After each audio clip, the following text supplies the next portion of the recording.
Bonjour Église en Action, je suis très heureux de vous retrouver ce matin. J'espère que vous allez bien, que vous prenez le temps de vous reposer, que le Seigneur vous renouvelle richement. Nous démarrons notre culte avec les enfants et en dessous de cette vidéo, vous avez la possibilité de télécharger les supports. Avec eux, nous allons poursuivre dans la louange et l'adoration. Et nous aurons un temps de Sainte Seine comme d'habitude. Préparez bien les éléments depuis chez vous.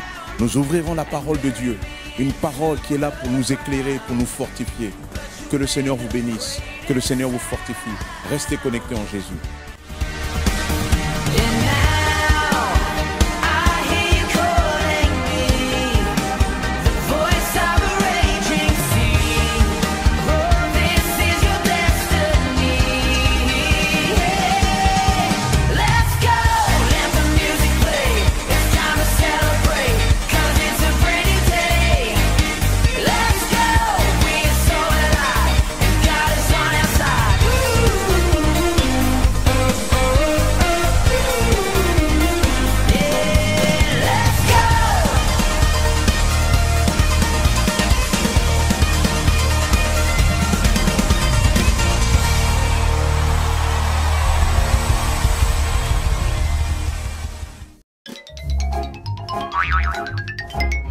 Bonjour les enfants, comment ça va pour vous? Quelle aventure extraordinaire de suivre Jésus, n'est-ce pas? Ce qui n'est pas possible pour toi, moi, est possible pour lui. Il est le Tout-Puissant. Jésus prend soin des gens qui passent du temps avec lui. Il parle à leur cœur. Qu'est-ce que ça fait du bien? Il leur donne à manger. Qu'est-ce que ça fait du bien? Est-ce que tu sais qu'il peut aussi changer le cœur des gens, les caractères et les mauvaises habitudes?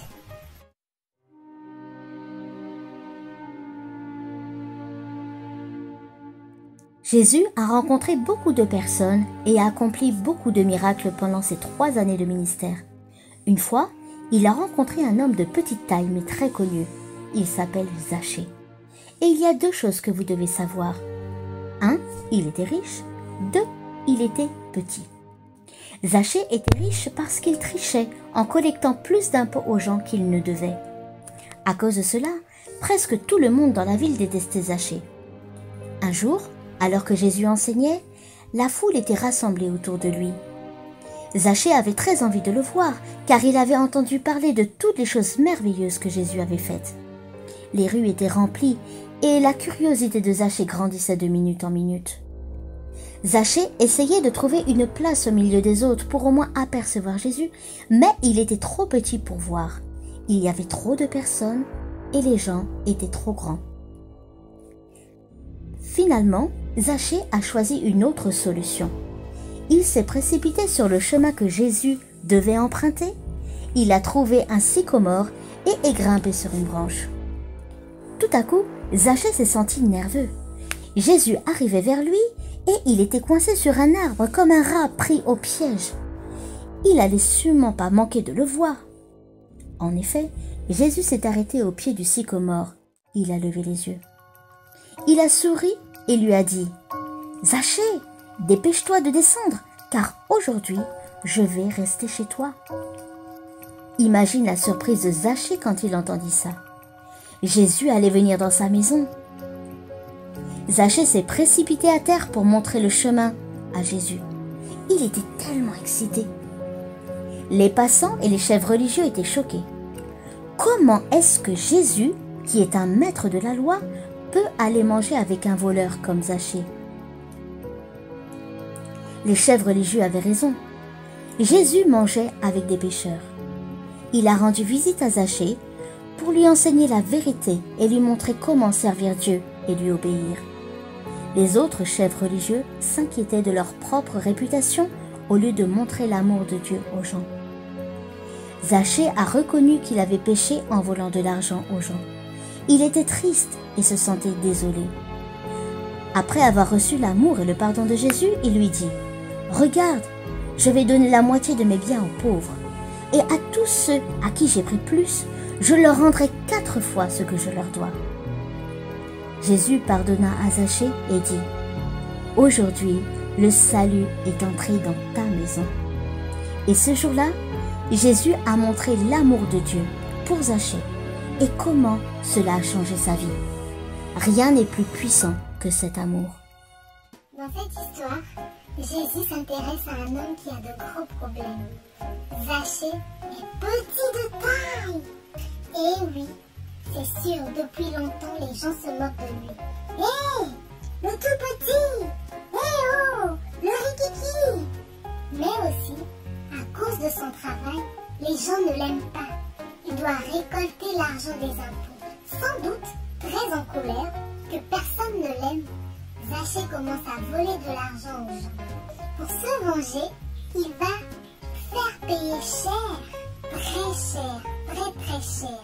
Et Zachée va devenir très riche, mais aussi très seul.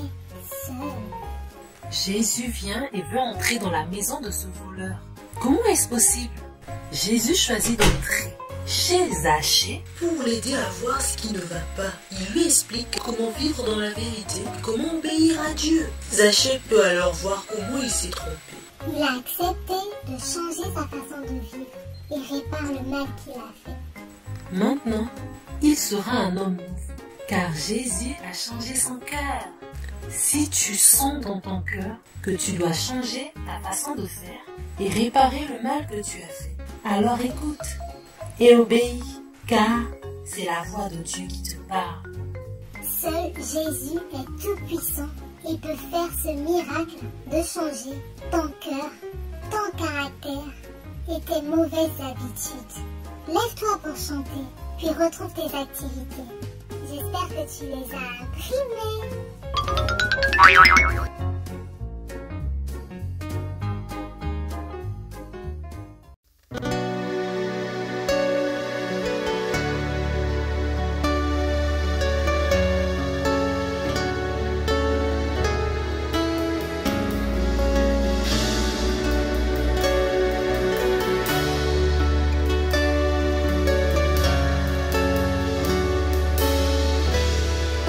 L'Esprit de Dieu souffle des quatre vents.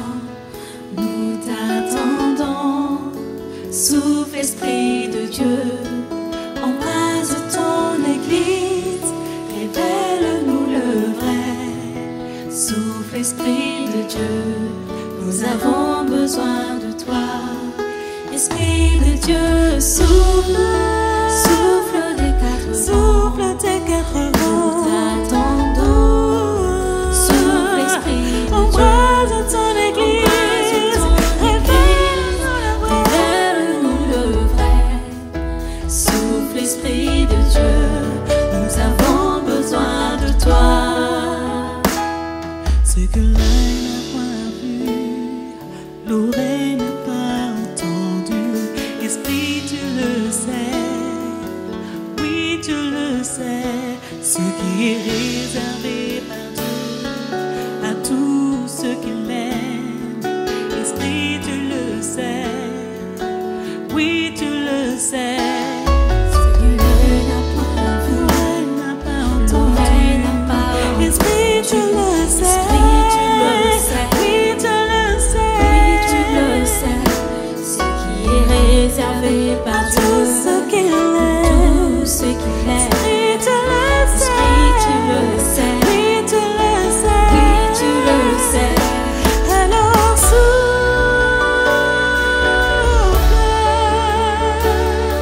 souffle dans ton Église. Esprit révèle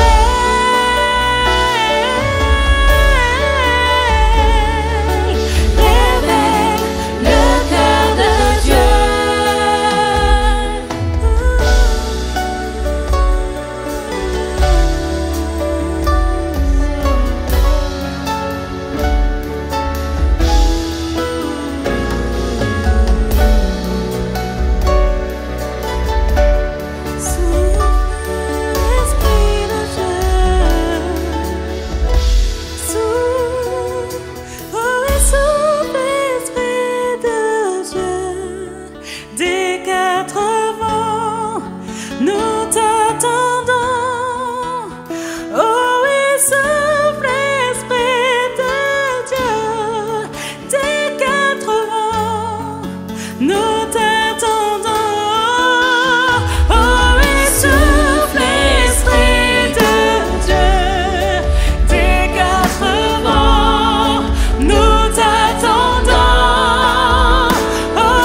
Souffle des quatre vents, nous t'attendons. Souffle Esprit de Dieu, embrase-toi l'Église, rappelle-nous le vrai. Souffle Esprit de Dieu, nous avons besoin d'Esprit de Dieu. Esprit de Dieu, souffle, souffle des quatre vents, nous t'attendons. Souffle Esprit de Dieu, embrase-toi l'Église, révèle-nous le vrai. Souffle Esprit de Dieu, nous avons besoin de toi.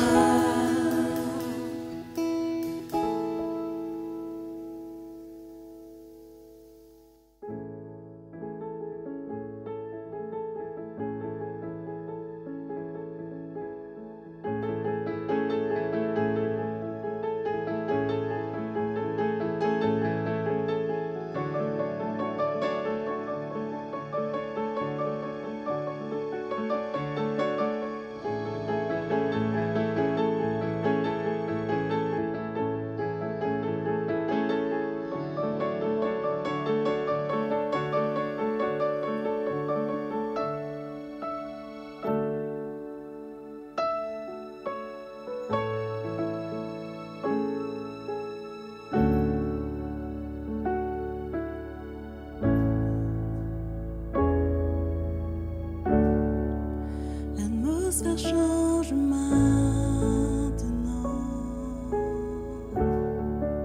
car l'Esprit du Seigneur est là. Sa présence est une évidence. Oui, l'Esprit du Seigneur est là. L'atmosphère change maintenant, car l'Esprit du Seigneur est là. Sa présence est une évidence. Oui, l'Esprit du Seigneur est là. Coule à flot dans ce lieu. Mets en nous ton amour nous inonde.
Seigneur, goûter à ta présence. Là où tu es, tu peux élever la voix devant ton Dieu. Là où tu es, tu peux encore crier à Dieu, car son oreille est là pour écouter ta prière. Il est là et il va agir dans ta situation. Il va agir pour toi. Il va te combler. Tu vas être épanoui à nouveau. Alléluia. Le Seigneur est grand. Le Seigneur est puissant et son esprit est là. Alors profite de ces instants. Profite de ces instants pour rentrer encore dans sa présence. Oh Seigneur, nous voulons plus de ta présence. Alors viens Seigneur, entoure-nous de ton amour. Plonge-nous Seigneur dans ta rivière. Nous voulons encore Seigneur Jésus aller plus loin avec toi. Oui, transforme-nous. Aide-nous à aller plus loin Seigneur. C'est notre désir ce matin. C'est notre désir Seigneur Jésus. Inonde tes enfants. Entoure-les de ton amour. Entoure-les de ta paix Seigneur Jésus. Fais de nous, Seigneur, des personnes, Seigneur, qui te ressemblent. Des personnes, Seigneur, qui ressemblent à Jésus. Des personnes qui aiment. Des personnes, Seigneur, qui ont le sourire sur les lèvres, Seigneur Jésus. Des personnes, Seigneur, qui donnent leur vie, Seigneur Jésus, pour les autres, Seigneur Jésus. Nous voulons être ton peuple, Seigneur. Un peuple qui se tient debout, Seigneur.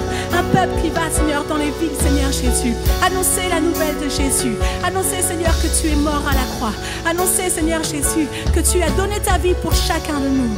Oh Seigneur Jésus, la porte est encore ouverte, Seigneur, pour tous ceux qui veulent, Seigneur Jésus. Entrez, Seigneur Jésus, dans tes parvis. La porte est encore ouverte. Alors donne ton cœur encore. ton cœur à Jésus. Laisse-le te transformer. Alléluia.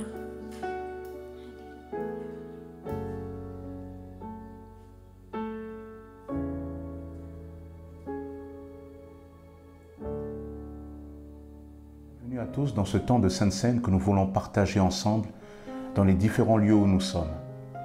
Je vous invite à ouvrir la parole de Dieu en 1 Corinthiens, chapitre 11, verset 23.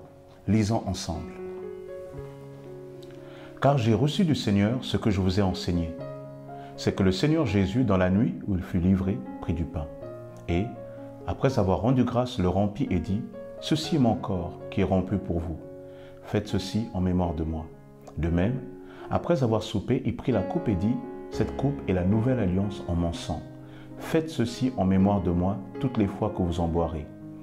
Car toutes les fois que vous mangez ce pain et que vous buvez cette coupe, vous annoncez la mort du Seigneur jusqu'à ce qu'il vienne. » La Sainte Seine est un moment très important pour le peuple de Dieu que nous représentons. C'est d'abord un moment par lequel nous signifions que Christ est mort et il est ressuscité. Par la Sainte Seine, nous nous retrouvons autour de la table du Seigneur et donc nous rentrons en communion avec le Seigneur. La Sainte Seine, c'est aussi la communion de l'Église autour de cette table. Enfin, la Sainte Seine, c'est un moment où nous rappelons l'espérance chrétienne. C'est que Jésus reviendra et nous prendra avec lui. Je vous invite à prier ensemble, à remercier le Seigneur pour cette grâce qui nous est accordée. Je vais laisser Samuel prier et nous prions ensemble. Amen. Père Céleste, merci d'avoir pourvu d'une manière pérenne et éternelle à notre salut en donnant ton Fils à la croix. Seigneur, je te loue de tout mon cœur parce que ce sacrifice n'a pas de prix. Et Seigneur, avant de prendre ce repas, j'en prends conscience et je veux de tout mon cœur te dire merci pour ce que tu as fait pour moi, de ce que tu as fait pour nous. Amen. Amen. Prenons ensemble ce pain qui rappelle le corps de Christ qui a été percé et qui a été donné pour nous.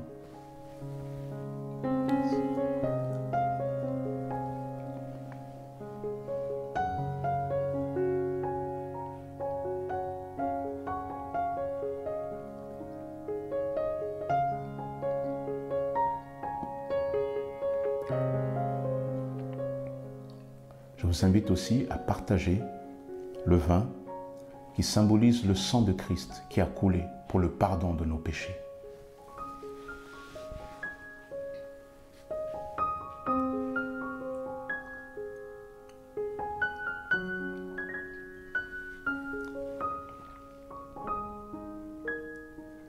Merci Seigneur, quelle grâce de faire partie de la maison de Dieu. Que Dieu vous bénisse.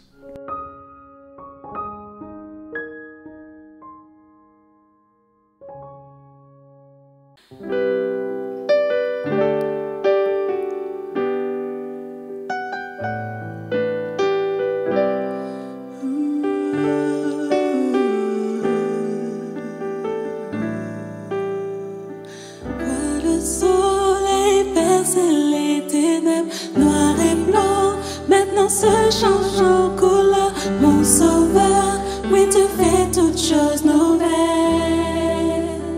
Maintenant je vis,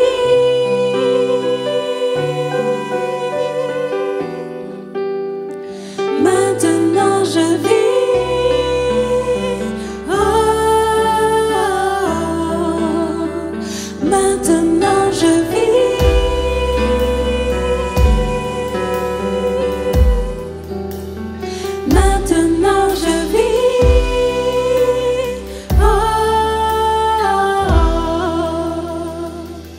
Merci Seigneur, car tu es la lumière Seigneur, la lumière de ma vie. Tu es celui qui a tout restauré en moi. Et Seigneur, je vais encore te rendre gloire. Et nous voulons ensemble avec l'Église en action te rendre la gloire qui t'est due, car tu es la lumière. Alléluia. Je m'éveille car je sais qu'avec toi, tous mes rêves ont un sens. Je veux vivre ma vie pour toi. J'ai pris ma décision. Tu me relèves, tu me montres tes merveilles. À jamais j'annonce ton amour, tu m'as libéré. Oh Dieu, aucun moment n'est perdu.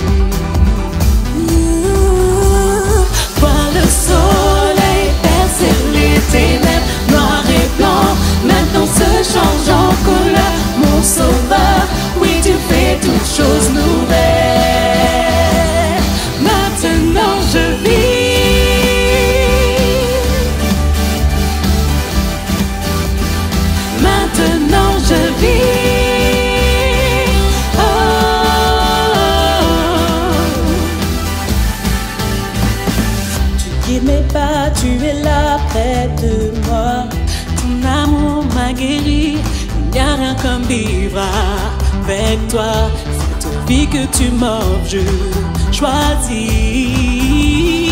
Vois le soleil percer les ténèbres, noir et blanc, maintenant se change en couleur. Mon sauveur, oui tu fais toutes choses nouvelles. Maintenant je vis.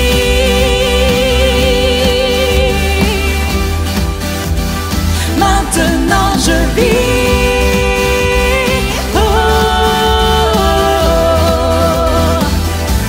Emmène-moi plus loin qu'auparavant.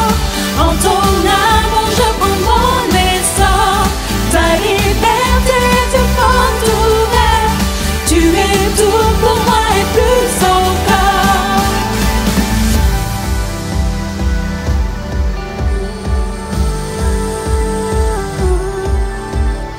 Viens le soleil percer les ténèbres, noir et blanc, maintenant se change en couleur. Mon sauveur, oui tu fais toutes choses nouvelles. Vois le soleil percer les ténèbres, noir et blanc, maintenant se change en couleur. Mon sauveur, oui tu fais toutes choses nouvelles. Maintenant je vis.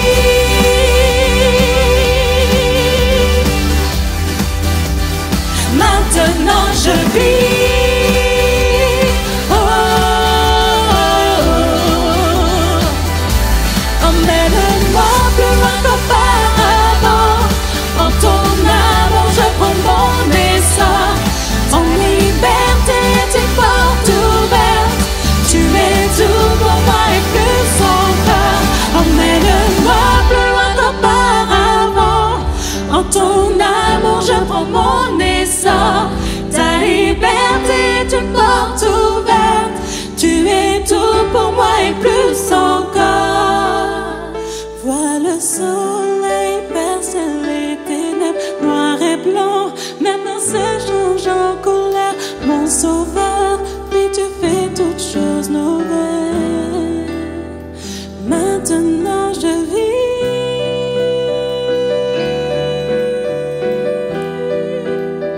Maintenant je vis. Oh, maintenant je vis. Et maintenant je vis. Oh.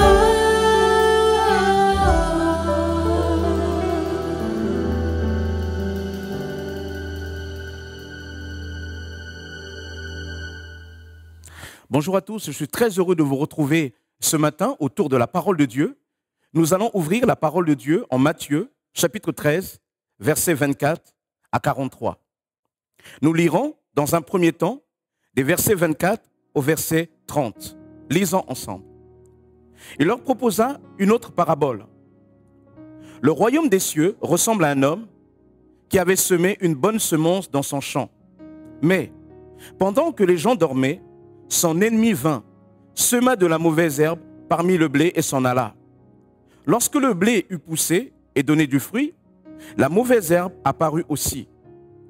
Les serviteurs du maître de la maison vinrent lui dire, « Seigneur, n'as-tu pas semé une bonne semence dans ton champ? Comment se fait-il donc qu'il y ait de la mauvaise herbe ?»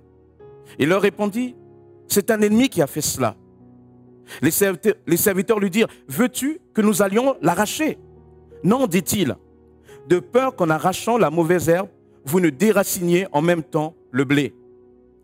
Laissez l'un et l'autre pousser ensemble jusqu'à la moisson et, au moment de la moisson, je dirai au moissonneur, arrachez d'abord la mauvaise herbe et liez-la en gerbe pour la brûler. Mais amassez le blé dans mon grenier. Amen. Je vous invite à prier avec moi là où vous êtes. Seigneur, nous te bénissons, Père éternel, pour ta parole. Nous te prions, Père, pour que cette parole puisse produire du fruit pour la gloire de ton nom dans nos vies. À toi, Jésus, l'honneur, la gloire et la puissance, au siècle des siècles. Amen. Amen. Cette parabole, la parabole du bon gré et du livret, est une parabole très connue. Mais avant d'aborder ce passage, je rappelle tout simplement que cette parabole est précédée d'une autre parabole tout aussi connue, la parabole du semeur.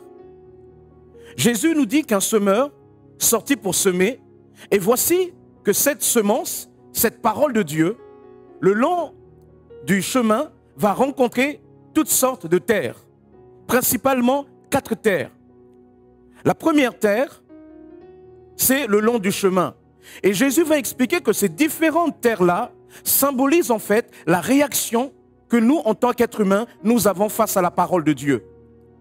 Ainsi, le long du chemin, Jésus dit que ce long du chemin représente la personne qui entend la parole de Dieu, mais qui ne la comprend pas. Ainsi, les corbeaux du ciel, le diable, vient ôte cette parole. La deuxième terre, le sol pierreux, correspond à ceux qui entendent la parole de Dieu avec joie, mais abandonnent dès que viennent les difficultés de la vie. La troisième terre, c'est parmi les ronces que la semence va tomber. Cela correspond aux personnes qui écoutent la parole de Dieu, mais qui ne produisent pas du fruit à cause de l'attrait et des richesses de ce monde. La quatrième terre, enfin, correspond à ceux qui entendent la parole de Dieu, ceux qui l'assimilent et qui portent du fruit pour le royaume de notre Dieu. Une fois que Jésus parle de cette parabole, il enchaîne avec cette parabole du bon gré et de l'ivraie. Le bon gré et de l'ivraie. Et dans cette parabole, on a comme un zoom sur le dernier terrain. Et dans ce zoom, il nous est dit, il est parlé de la bonne terre donc, celle qui porte du fruit. Et dans cette terre qui porte du fruit, cette terre d'ailleurs il est qualifié de champ du semeur. Dans cette terre, le Seigneur va donc semer.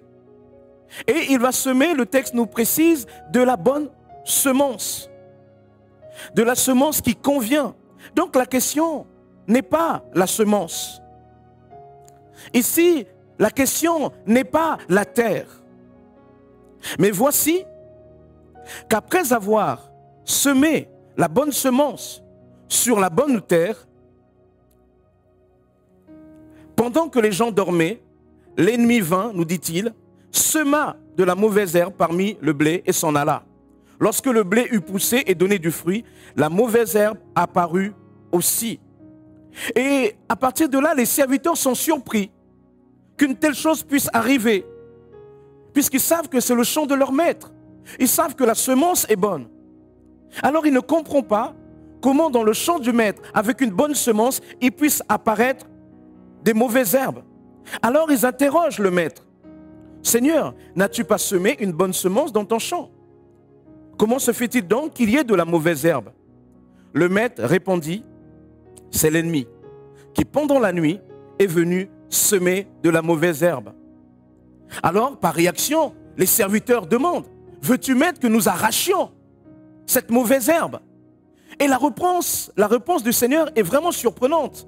Le maître dit non, ne faites pas cela, de peur qu'en arrachant la mauvaise herbe, vous ne déraciniez en même temps le blé. Laissez l'un et l'autre pour pousser ensemble jusqu'à la moisson. Et au moment de la moisson, vous pourrez arracher tout d'abord la mauvaise herbe, la constituer en gerbe, la brûler et récolter le blé pour mes greniers.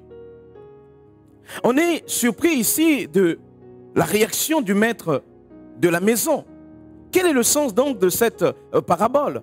Jésus va lui-même en donner l'explication, puisqu'il nous est dit dans les versets 36, Matthieu 13, 36, alors Jésus renvoya la foule et entra dans la maison. Ses disciples s'approchèrent de lui en disant, explique-nous la parabole de la mauvaise herbe dans le champ. Il leur répondit, celui qui sème la bonne semence, c'est le Fils de l'homme. Le champ, c'est le monde. La bonne semence, ce sont les fils du royaume. L'ivraie, ce sont les fils du malin. L'ennemi qui l'a semé, c'est le diable. La moisson, c'est la fin du monde.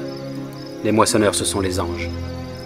Or, comme on arrache l'ivraie et qu'on la jette au feu, il en sera de même à la fin du monde. Le Fils de l'homme enverra ses anges qui arracheront de son royaume tous les scandales et ceux qui commettent l'iniquité. et ils les jetteront dans la fournaise ardente, où il y aura des pleurs et des grincements de dents. Alors les justes resplendiront comme le soleil dans le royaume de leur Père. Que celui qui a des oreilles pour entendre, entende. Donc Jésus ici explique cette parabole. Si vous remarquez cette parabole, en fait, c'est une sorte de l'explication de l'histoire du monde. La Bible, puisqu'il nous est dit ici que le champ, c'est l'humanité en fait. On a tendance souvent à dire que ce champ, c'est l'Église. Non, ce n'est pas ce que dit le texte. Jésus dit clairement que le champ, c'est le monde. Pas le monde dans le sens mauvais, mais l'humanité. Autrement dit, la Bible présente dans cette parabole un Dieu qui crée un monde et il y met l'homme. Et ce champ-là, c'est l'ensemble de l'humanité. Mais voici que l'ennemi va venir semer de la mauvaise herbe. Et cela lorsque les hommes dormaient. Alors ici, les hommes dormaient, on peut l'expliquer comme si, on peut expliquer ça comme si à la fois le fait que l'ennemi il agit dans l'obscurité, il agit dans les ténèbres, hein, c'est d'où il vient. Mais on peut aussi voir ici comme le fait pendant le sommeil, peut-être pendant là où les hommes n'ont pas été suffisamment vigilants. Alors la mauvaise herbe est tombée, a été jetée dans ce champ. Et les anges, voyant cela, disent, mais Seigneur, regarde ce qu'il y a. Les hommes font les mal. D'où ça vient? Et Dieu dit non, c'est le diable qui a fait cela. Alors les anges disent, alors Seigneur, permets qu'on arrache cela, qu'on enlève ce qu'il a produit. Et Dieu dit non, désormais non, vous devez laisser. Et ici, il y a une sorte d'explication de pourquoi, dans ce monde, nous cohabitons avec un certain mal. Non pas parce que Dieu est un Dieu de compromission, mais parce que Dieu dit simplement dans cette parabole que si vous arrachez le blé, si vous arrachez la mauvaise herbe, vous pouvez aussi arracher le blé. Qu'est-ce que cette parabole nous enseigne en fait? Cette parabole enseigne que dans ce champ, qu'est le monde, qu'est cette humanité, les enfants du royaume, c'est-à-dire la bonne semence, selon le verset 38, peuvent cohabiter de façon étroite et dangereuse avec les enfants du mal, c'est-à-dire ceux qui suivent le diable. Dans d'autres versets, il nous est dit les fils du méchant. Voyez? Ils peuvent cohabiter. Verset 25. Mais quand les gens dormaient, son ennemi vint, sema de la mauvaise herbe parmi le blé et s'en alla. La Bible enseigne ici que nous sommes dans un monde. Nous sommes dans un monde qui à la base était le champ de Dieu. Ce monde, cette humanité avait vocation à appartenir au Seigneur. Il est dit de l'humanité que c'est son champ, pas le champ du diable, son champ à lui. Et voici que le diable va venir dans le champ de Dieu, semer de la mauvaise herbe. Ce qui fait que toi qui es chrétien, toi qui aimes Jésus, toi qui t'es donné à lui, eh bien désormais, tu es susceptible de cohabiter avec les enfants du malin, avec les enfants du diable. Et cette cohabitation, elle est d'autant plus dangereuse que cette cohabitation est exprimée au travers de l'image de l'ivraie. De l'ivraie. L'ivraie, c'est une mauvaise herbe. Et il nous est dit que le fruit de l'ivraie, que ce soit en herbe ou en épi, ressemble beaucoup au blé. Ça veut dire que de loin, on peut se méprendre entre le blé et l'ivraie. L'ivraie trempe. L'ivraie peut nous détourner parce qu'elle a tellement l'apparence du blé, elle a tellement l'apparence des enfants de lumière, parce qu'il est question ici, le bon grain, c'est les enfants du royaume. L'ivraie, c'est les enfants du diable, les enfants du mal. En quelque sorte, les enfants du mal peuvent vraiment avoir l'apparence des enfants du royaume. Ainsi, nous sommes environnés de personnes qui ont l'apparence des enfants du royaume. Et ici, il y a une sorte de mise en garde par rapport aux chrétiens.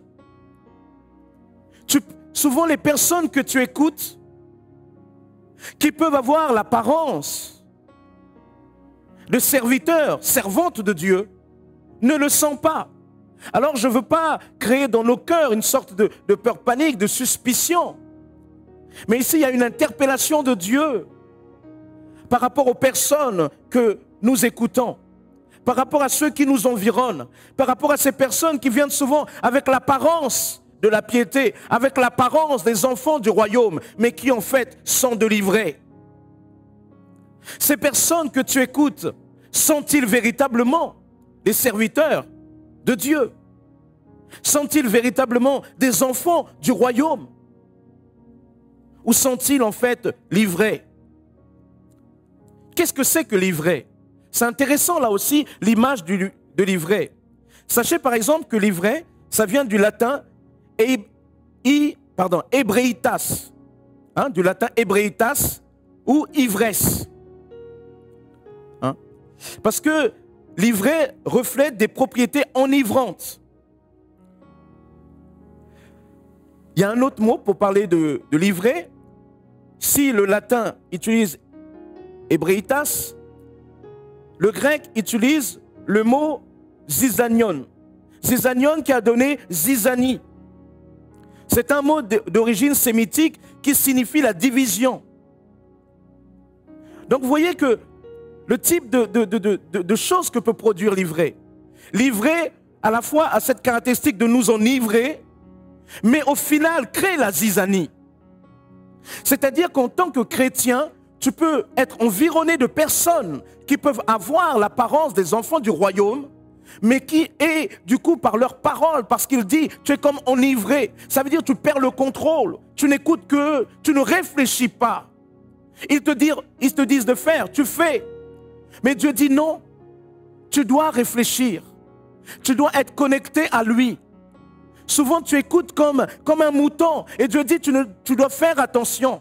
Souviens-toi dans la Bible, dans le livre des Actes des Apôtres, les chrétiens de Bérée qui vérifiaient ce que disait Paul. Livrés à cette propriété enivrante. Et ces personnes, ces personnes du diable, du royaume du diable, de ce monde, souvent viennent avec cette apparence, avec une parole enivrante, c'est-à-dire avec une parole qui captive, avec une parole qui attire. Mais au final, c'est une parole qui est là pour semer la zizanie. Et la première des zizanies que produit cette parole, c'est entre toi et Dieu. La zizanie, c'est la séparation. Lorsque le diable est venu dans ce monde, qu'est-ce qu'il a fait? Il nous a d'abord séparés de notre connexion avec Dieu. Il y a des personnes, si tu veux savoir quand les choses viennent de Dieu, tu dois te dire, mais est-ce que ces personnes m'amènent à me connecter un peu plus avec Dieu? Ou m'amènent dans des choses délirantes? Dans la Bible, dans les Actes des Apôtres, dans Actes chapitre 8, il nous est parlé d'un magicien. Lorsque Philippe va en Samarie, il prêche l'évangile, ces personnes se convertissent. En tout cas, il nous est dit, ils crurent et furent baptisés. Alors Pierre et Jean, entendant cela, arrivèrent en Samarie afin de prier pour eux et qu'ils soient baptisés dans le Saint-Esprit. Alors, il nous est dit qu'il y avait là un magicien qui étonnait le peuple par des choses étonnantes. Il faisait comme des actes de puissance, des actes qui, visiblement par les yeux, attiraient.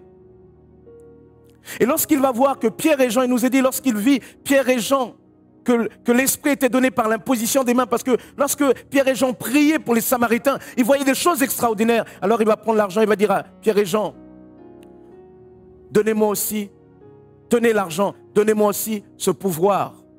Et Pierre va le reprendre. Et de la manière que Pierre va le reprendre, il va lui montrer qu'en fait, si peut-être il a cru, si peut-être il a été baptisé, mais son cœur n'a pas été transformé. Il y a des personnes souvent dans nos milieux, ils aiment les choses extraordinaires. Et parce que tu vois quelqu'un faire des choses extraordinaires, tu te dis, voici l'homme de Dieu. Frère, sœur, l'homme regarde à ce qui frappe les yeux, mais Dieu regarde au cœur. Tu dois faire attention. Il y a des personnes qui sont autour de toi, comme cet ivraie. Et vous savez, l'ivraie, la difficulté, pourquoi le maître ne veut pas qu'on arrache l'ivraie? Parce que, en fait, l'ivraie, il est souvent dans les racines, souvent ces racines se mêlent avec la racine du blé. Ça veut dire que souvent ça s'entremêle. Souvent il y a des fois, le chrétien, la personne est tellement contaminée par la parole de l'ivraie que souvent c'est difficile de distinguer. La personne est tellement sous influence que si vous venez arracher, vous risquez de tout arracher, vous risquez de tout décourager. L'ivraie a cette propriété enivrante. Elle est là. Alors on l'écoute.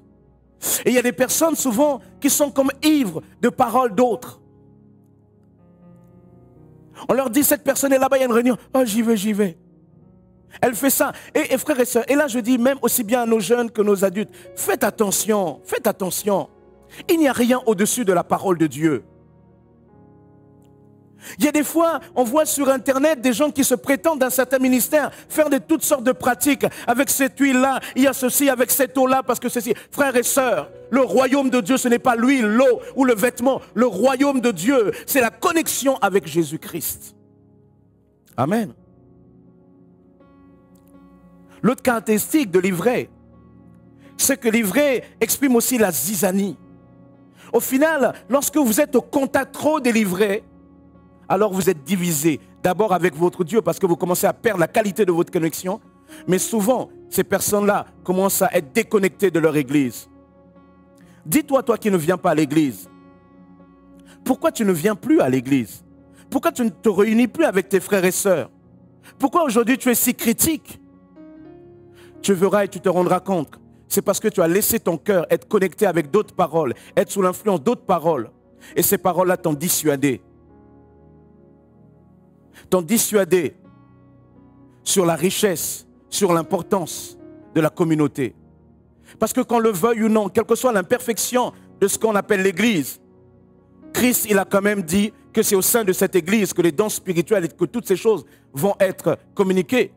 C'est au milieu de cette église que Dieu a établi des ministères pour ton édification. Où en es-tu?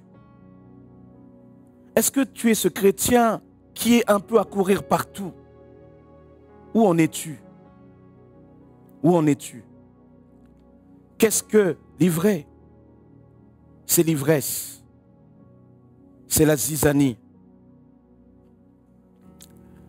Et il y a des fois, c'est vrai, nous en tant que pasteurs, on rencontre des personnes comme ça. Elles sont tellement sous influence que souvent on se rend compte qu'il faut se garder. On prévient, mais il faut se garder de trop être tranchant avec eux. Parce que ces personnes, finalement, elles sont même susceptibles d'enlever, de se déconnecter complètement à la foi. Deuxième leçon de la parabole de l'ivraie, c'est que lorsque l'on voit le fait, parce que les serviteurs disent, mais Seigneur, le chant que tu as fait est un bon chant. Pourquoi dans ce cas-là, tu laisses cette chose qui est là? Comment cela peut exister? Et le maître, lorsqu'il dit, mais vous savez, cette chose est là parce qu'il y a l'ennemi qui est venu semer, les serviteurs disent, bah alors permets-nous de l'arracher. Et le maître les retient. Et ici, il y a une interpellation dans le fait qu'on peut croire que parce que Dieu laisse le mal encore s'exercer, que notre Dieu est un Dieu laxiste. Dieu n'est pas un Dieu laxiste. Le laxisme est défini du latin laxus, qui veut dire large, relâché. Dans son sens général, on parle de tolérance excessive. Mais notre Dieu n'est pas laxiste. Notre Dieu n'est pas laxiste, pourquoi? Parce que la Bible dit, tout comme on arrache la mauvaise herbe et la jette au feu, on fera de même à la fin du monde. Le Fils de l'homme enverra ses anges, ils arracheront de son royaume tous les pièges et ceux qui commettent le mal. Ils les jeteront dans la fournaise de feu, il y aura des pleurs et des grincements de dents. Non, lorsque Dieu tarde à agir contre le mal, cela ne veut pas dire qu'il collabore ou qu'il est compromis avec le mal. Mais c'est que Dieu voit souvent l'état de son enfant qui est tellement sous influence, il se dit, mais cela si on l'arrache d'un coup, c'est pas bon. C'est pas bon. Ça montre aussi ici la complexité. Ça nous interpelle que le monde qui nous environne est plus complexe qu'on le croit. Souvent on a une vision trop blanc et noir, mal et bien. Souvent les choses sont plus complexes dans la manière de faire. Je ne suis pas en train de dire que le mal n'existe pas, que le bien n'existe pas. Je ne suis pas en train de dire qu'il ne doit pas y avoir une séparation, c'est clair. Mais ce que je suis en train de dire simplement, c'est que là où nous serions tentés de complètement tout arracher, Dieu voit que les choses sont plus complexes que cela. Alors, nous devons faire attention. Dieu n'est pas laxiste. La tolérance provisoire de Dieu signifie tout simplement qu'il laisse un temps. Mais viendra un temps où Dieu jugera. On peut aussi dire, avec le reste de la parole de Dieu, que Dieu, avec notamment 2 Pierre 3,9, qui nous dit que souvent Dieu tarde à accomplir son jugement. Pourquoi? Parce que Dieu veut que nous arrivions à la repentance. Lorsque tu fais le mal et que Dieu te laisse, cela ne veut pas dire que Dieu est avec toi. Cela ne veut pas dire que Dieu comprend ton péché. Ça veut tout simplement dire que Dieu veut te laisser le temps de te repentir. Mais viendra un temps où le temps, tu ne l'auras plus. Le temps que Dieu laisse aussi signifie que Dieu veut la vie et non la mort du pécheur. Ézéchiel 18, 23. Est-ce que je prends plaisir à la mort du méchant? Dit le Seigneur, l'Éternel. N'est-ce pas plutôt qu'il se détourne de ses voies et qu'il vive? Voyez? Dieu veut la vie. On pourrait aussi dire que si Dieu tarde, c'est parce que Dieu est bon. Et la Bible nous dit que la bonté de Dieu nous pousse à la repentance. Romains, chapitre 2, verset 4. La bonté de Dieu pousse à la repentance. Le temps que Dieu laisse, c'est l'expression de sa bonté par rapport à l'humanité qu'il veut toucher, qu'il veut amener à la repentance. Enfin, cette parabole nous dit que nous devons faire donc attention avec qui nous cohabitons. Avec qui tu cohabites? Avec qui tu cohabites? Cette parabole nous dit que même en tant qu'enfant de Dieu, il peut y avoir des personnes autour de toi qui sont nocifs. Ces personnes ont l'apparence du blé, ont l'apparence des enfants du royaume.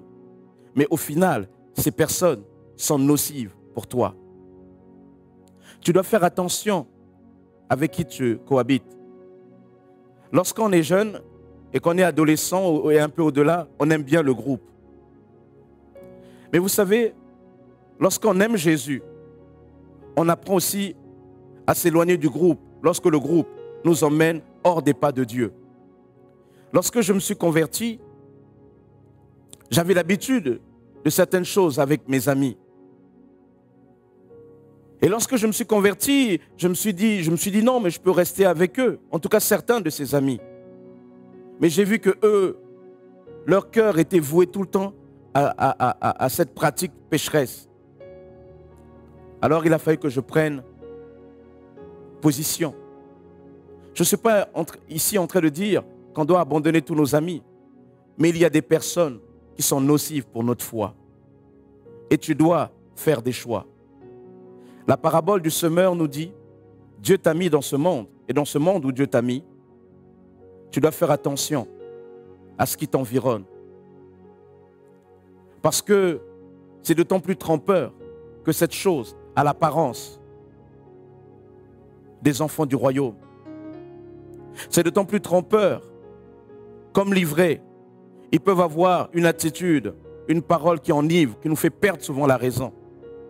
Mais au final, cela produit la zizanie.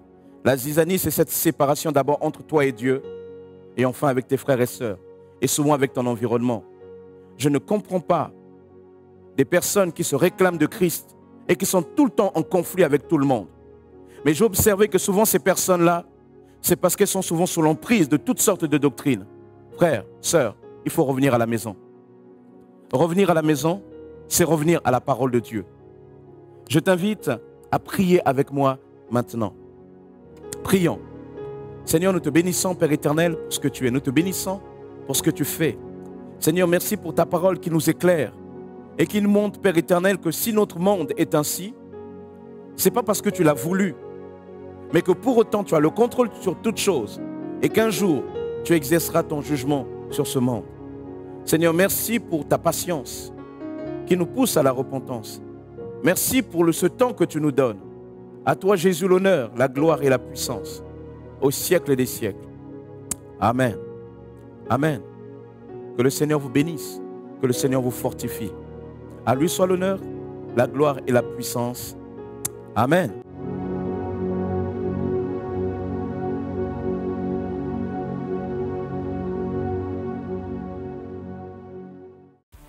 Voilà, j'ai été très heureux de partager ce message avec vous. J'espère qu'il vous a fortifié, que le Seigneur vous fortifie, que le Seigneur vous renouvelle. Là où vous êtes aussi, laissez le Seigneur vous renouveler aussi dans vos forces physiques. En tout cas, quoi qu'il en soit, restez connectés en Jésus. Que Dieu vous bénisse.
Searching far and wide for love that could only be found in you. Perfect always is your unfailing love. It's all in you, my Jesus. Never changing, never failing. Yeah, yeah, yeah. Your love is all around, around her. Chers frères et sœurs, depuis le confinement, lundi, mercredi, vendredi, nous avons pris l'habitude de nous retrouver de 7h30 à 8h dans un temps de prière Let's Pray. À partir du mois de juillet, c'est-à-dire à partir de cette semaine, nous nous retrouverons dans un seul Let's Pray le mercredi de 7h30 à 8h. Comme d'habitude, vous pourrez aller sur notre chaîne YouTube Église en Action et il y aura une vidéo en lien avec ce temps de prière. Il faudra cliquer en dessous de cette vidéo qui vous amènera dans notre conférence Zoom. Ce moyen nous permet de prier ensemble en nous écoutant, en nous voyant les uns et les autres. J'ai hâte de vous retrouver mercredi prochain de 7h30 à 8h et dorénavant tous les autres mercredis tout le long de cette semaine jusqu'au mois de septembre. Que Dieu vous bénisse. Restez connectés en Jésus.